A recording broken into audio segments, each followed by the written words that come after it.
Nigeria, oh our Nigeria.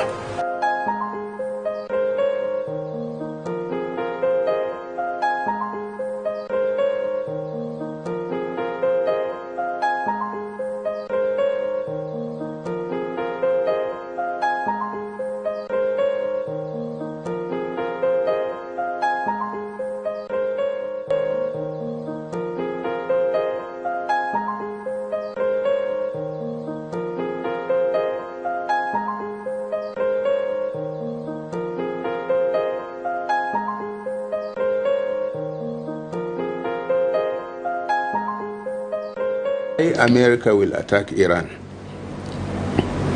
I want to start with a quote by Anthony Bourdain. Today, nearly everything is made in China except courage. It's made in Palestine. Anyone conversant with world affairs knows what's happening in the Middle East. One does not have to belong to a particular faith to take an interest in events there, because where humanity is concerned, all divine religions agree on the sanctity of human life. Even though Nigeria has unending problems, that does not mean one should shut out other humans and their suffering. It's like saying we don't have enough food, so we will not give someone in dire need even a bite. We have seen the devastating attacks on the Gaza Strip, Lebanon, and Syria by Israel. The situation in Gaza, with a population of about 2.5 million, is particularly tragic. As of March 4, 2025, over 50,000 men, women, and children have been killed, according to the Gaza Health Ministry. Among them are 166 journalists and media workers, 120 academics, and over 224 humanitarian aid workers, including 179 employees of the United Nations Relief and Works Agency for Palestinian Refugees in the Near East, that's UNRWA.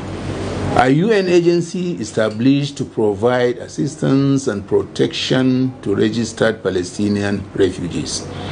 It is estimated that 80% of the Palestinians killed were civilians, and 70% of those killed in residential buildings or similar housing were women and children. At least 112,719 have been wounded. In other words, 1 in every 50 people in Gaza has been killed, and 1 in every 20 has been injured. Similarly, nearly 70% of all structures in Gaza have been destroyed or damaged, along with 92% of all housing units. There is nothing left except rubble, which the United Nations has said will take at least 15 years to clear, with 100 trucks working full-time, and reconstructing the strip will require over $53 billion. The destruction is deliberate, and Israel, which has a displacement agenda, does not want the area rebuilt. It wants Gazans to leave the land completely and finally. The best way to achieve that is to kill and maim them, destroy their lands, and render them homeless. In short, make the environment unfit for living. This idea was echoed by Israel through Donald Trump's mouth when he opined that the people there should be displaced to somewhere, in quotes, where they will be safe, where they would not be killed by anyone. He did not mention who wanted to kill them, why, even though the world knows who. He did not say anything about sanctioning those who have wrought the murderous expedition on hapless civilians. No. Instead, he continued arming Israel with devastating weapons. When he recently stopped aid to other countries, Israel was not affected. When that idea of displacing Gazans on behalf of Israel met a brick wall, Israel, with America's encouragement, reneged on the ceasefire and, in a strategy of territorial nullification, resumed its attacks to make Gazans so disillusioned as to leave their land. Food, medicine, and other relief materials were denied entrance to the beleaguered, desolate, and hungry Gazans during the holy month of Ramadan. Sometimes Israel even dropped poison candies for hungry children. Jeffrey Davis Sachs, an American economist and public policy analyst who is a professor at Columbia University, said Israel under Netanyahu has planned 7 wars in 5 years to overthrow foreign governments that oppose Israel's domination and recreate the map of a new Middle East without a Palestinian state. Rather than making peace, Netanyahu makes endless war. In a write-up in many international policy journals titled Defending the U.S. from the Israel Lobby, Sachs said, the governments to be fought and dismantled are those of Iraq, Syria, Lebanon, Libya, Somalia, Sudan, and Iran. But Israel does not fight directly. It uses America. It's like the case of the tail wagging the dog, with Israel being the tail and America the dog.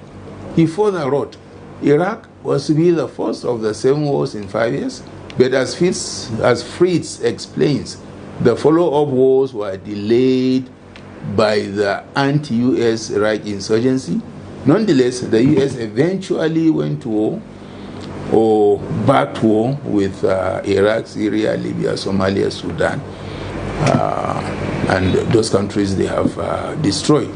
In other words, that's Lebanon. In other words, the US carried out Netanyahu's plans, except for Iran. To this day, indeed to this hour, Netanyahu works to stoke a US war on Iran, one that could open World War III, either by Iran making the breakthrough to nuclear weapons or by Iran's ally, Russia, joining such a war on Iran's side. Now, only Iran remains. Apart from being one of the countries earmarked to be fought, it is the only Muslim country that is not beholden to the West or living in awe of Israel. It is independent, respects the sovereignty of other nations, and demands that its sovereignty be respected.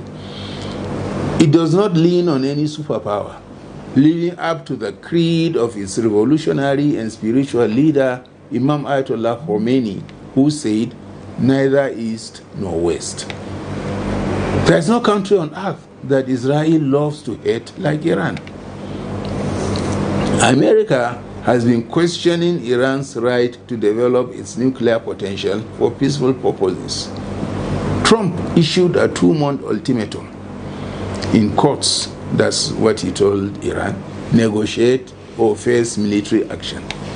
But for 20 months, Iran and the P5+1, that's the 5 permanent members of the United Nations Security Council, that's you have China, France, Russia, the UK, and the US, plus Germany, along with the European Union, negotiated an agreement signed in Vienna on 14 July 2015 called the Joint Comprehensive Plan of Action, JCPOA.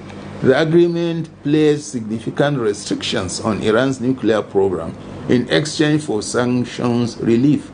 But President Trump unilaterally withdrew the United States from the deal in 2018, claiming it failed to curtail Iran's missile program and regional influence.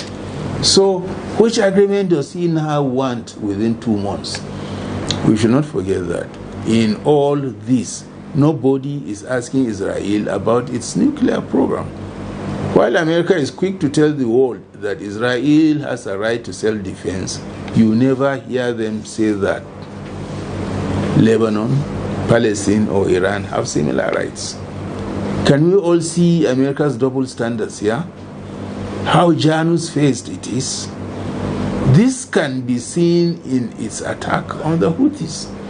Now, America was deeply involved in the ceasefire agreement between Hamas and Israel. But when Israel, which had no intention of halting its bombardment of Gaza in the first place, reneged and stopped relief materials from reaching Gaza while intensifying its unprovoked attacks on the people, America was silent. The Houthis told the mediators of the ceasefire deal what was happening, but Israel was not cautioned. Then the Houthis gave 4 days for the genocide to stop, or they will resume fighting as well. Because the attacks and blockade continued, the Houthis blocked the Red Sea and aimed their attacks at Israeli-related ships carrying mainly cargo that might allow them to continue their war on Gaza. The Americans, who have been telling the world that they care about freedom and justice, could not tell the Israelis to stop. No. Instead, they started attacking the Houthis while continuing to give Israel money and weapons. Jeffrey David Sachs concluded his write-up with this piece of advice. The real issue facing the Trump administration is not defending Israel from its neighbors, who repeatedly call almost daily for peace based on the two-state solution. The real issue is defending U.S. from the Israel lobby. Trump now says anything the Houthis do will be seen as done by Iran, just so the dog will do the bidding of the tail to complete the 7 wars Trump has been seeking excuses for, like a man clutching at straws. Today, it is a threat to negotiate in 2 months, or next it is whatever the Houthis do is done by you, then it's you are producing nuclear weapons. This is America living by double standards and Janus-faced relationships. But now you see why it has to attack Iran. Thank you.